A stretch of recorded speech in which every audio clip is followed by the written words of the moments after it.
ডিবেটে ঢুকবো না, সরি।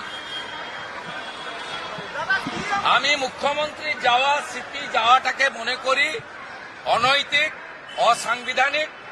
কেন্দ্রীয় সংস্থার তদন্তে সরাসরি বাধা দান মুখ্যমন্ত্রী এর আগেও করেছেন, রাজীব কুমারের বাড়িতে রেড হওয়ার সময়, এবং তিনি 5 ঘন্টা ধর্ণা দিয়েছেন নিজাম প্যালেসে।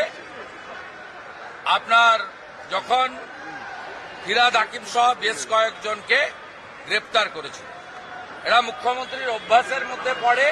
কিন্তু কেন্দ্রীয় তদন্তকারী সংস্থা তার যে সাংবিধানিক অধিকার আছে সেই অনুযায়ী যদি এই তৃতীয়বারেও এই মুখ্যমন্ত্রী এবং সিপির বিরুদ্ধে ব্যবস্থা না নেন, তাহলে কিন্তু পশ্চিমবাংলায় ভুল বার্তা যাবে। মমতা ব্যানার্জি বলছে আমি যদি বিজেপি অফিসে তল্লাশি করি তখন কি হবে?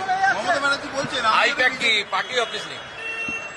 আইপ্যাক একটা কর্পোরেট সংস্থা, তাদের বিরুদ্ধে অভিযোগ আছে, তদন্ত করবে, তারা দেখিয়ে দেবে কাগজপত্র, তাদের রিটার্ন ফাইল সবকিছু পরিষ্কার আছে।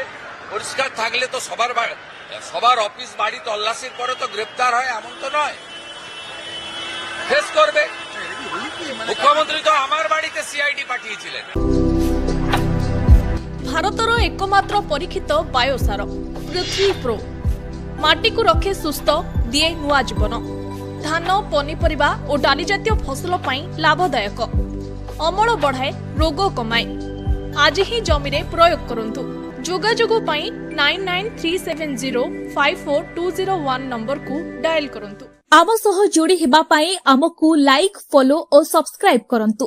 ଅଧିକ ଅପଡେଟ୍ ପାଇଁ ଭିଜିଟ୍ କରନ୍ତୁ ଆମ ୱେବସାଇଟ୍ thequiver.in।